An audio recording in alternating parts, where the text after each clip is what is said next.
दोस्तों इस वक्त हमारे साथ हैं नौशीन, जिन्होंने इस बार 2023 की जो यूपीएससी एग्जामिनेशन हुई है, आप सभी जानते हैं इनके बारे में।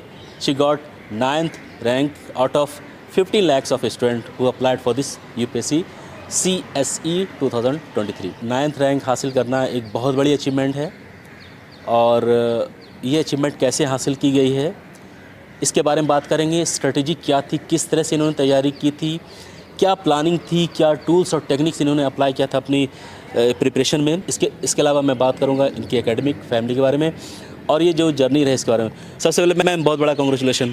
Thank you so much. छोटा कांग्रेचुलेशन बनता नहीं आपके लिए, बहुत बड़ा कांग्रेचुलेशन। ये कौन सा टाइम था आपके, ऑप्शनल पेपर क्या थे और लैंग्वेज कौन थी? जी ये मेरा 4th अटेम्प्ट था और मेरा ऑप्शनल सब्जेक्ट जो है वो है हिस्ट्री और मेरी लैंग्वेज जो मीडियम था पूरे पेपर का वो इंग्लिश। और मेरा एजुकेशन जो LKG से क्लास 12 तक वो रैम्पस स्कूल गोरखपुर से ही हुआ है। उसके बाद मैंने SGTB Khalsa college Delhi university से अपना BA ऑनर्स हिस्ट्री कंप्लीट किया था 2019 में। सर मेरा जो कॉलेज था उसमें यही देखकर ज़्यादा एडमिशन किया गया था क्योंकि वहाँ पे गर्ल्स हॉस्टल बहुत अच्छा प्रोवाइड हुआ था। तो वो कॉलेज के कैंपस के अंदर ही था, तो वो मम्मी पापा की भी जो टेंशन थी पहली बार इतना दूर भेजने की वो भी हट गई थी। और उसके बाद सर मुझे लगता है कि घर से जो मुझे एक बहुत ही सपोर्टिव और प्रोटेक्टिव एनवायरनमेंट मिला था। कभी अगर मेरे आसपास के लोग मुझे कभी क्वेश्चन करने की कोशिश भी करते थे तो अगर मेरे पेरेंट्स ऐसा कुछ बोला भी तो वो कभी मेरे तक बात नहीं पहुंचती थी।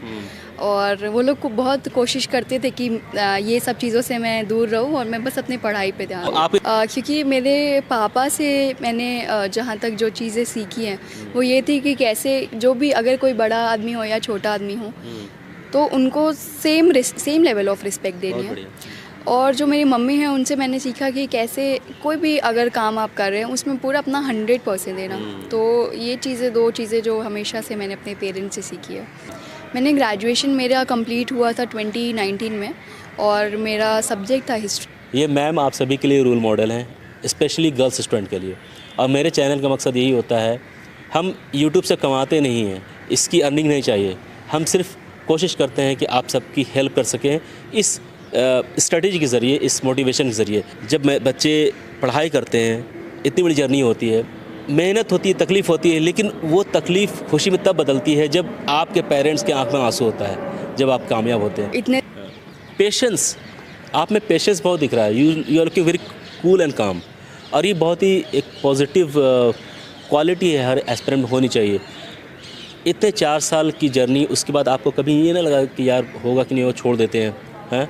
कभी ऐसा ख्याल आया था आपको? छोड़ने का ख्याल तो नहीं आया था। पर हाँ, जिद्दी हुआ मतलब?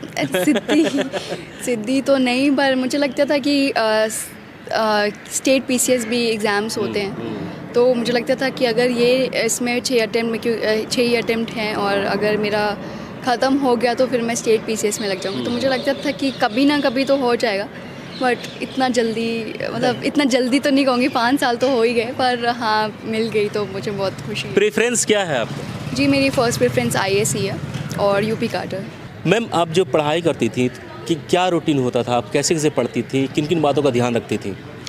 सर जब प्रीलिम्स का टाइम था तो वो प्रीलिम्स के हिसाब से स्ट्रैटेजी रहती है, जब मेंस का टाइम रहता है तो मेंस के हिसाब से रहती है। तो प्रीलिम्स के टाइम पे सर मेरा 3 महीने क्योंकि पहले से स्टार्ट करना होता है जब प्रीलिम्स होता है, तो उसके हर दिन का मतलब 1 महीने का शेड्यूल रहता था कि 1 घंटे न्यूज़पेपर को देने हैं, आधे घंटे मैपिंग को देनी है, 2 घंटे में टेस्ट सॉल्व करना है GS का, 2 घंटे में CSAT का करना है, कुछ बेसिक बुक्स रिवाइज़ करनी है, PT 365 पढ़ना है और उसके बाद अच्छी स्लीप लेनी है। तो ये मेरा रूटीन रहता था। तो आप मॉर्निंग टाइम में पढ़ती थी या लेट नाइट, कैसे पढ़ती थी? नहीं, मैं नॉर्मल आवर्स में, मतलब मैं 8 बजे से शुरू करती थी और रात में 10 बजे तक। हमेशा जब भी मैं पेपर करती थी प्रीलिम्स का तो एक OMR शीट जैसे एक्चुअल एग्ज़ाम में होता है वैसे ही पूरा मार्क करते थे। इंटरव्यू में कुछ ऐसे सवाल जो आपको अच्छे लगे कि हाँ ये सवाल अच्छा पूछा गया, या फिर कुछ ऐसे सवाल जो पूछा गया आपने जवाब नहीं दिया? सर ऐसा मुझसे कोई क्वेश्चन नहीं पूछा था, मतलब थोड़े ऐसे जनरल और मतलब सिचुएशनल क्वेश्चंस ही थे। तो ऐसा कोई क्वेश्चन नहीं था कि जिसका ऐसे जवाब नहीं दिया जा सकता क्योंकि वो कोई फैक्चुअल नहीं था। तो उसमें एक क्वेश्चन था कि टाइम मशीन मिलेगी तो कौन से 2 इवेंट्स चेंज करोगे पीछे जाके। जी, और उसके साथ साथ एक क्वेश्चन था कि कि कौन सा पीरियड ऑफ हिस्ट्री पसंद है, तो ये क्वेश्चन थे सर। मेरी जो सबसे पहली हॉबी वो चेस है, मैं चेस खेलती हूँ अरे वाह। जी। और मैं कई लैंग्वेजेस में गाना सुनती हूँ, ये मैंने डैफ में अपने लिखा था। अच्छा।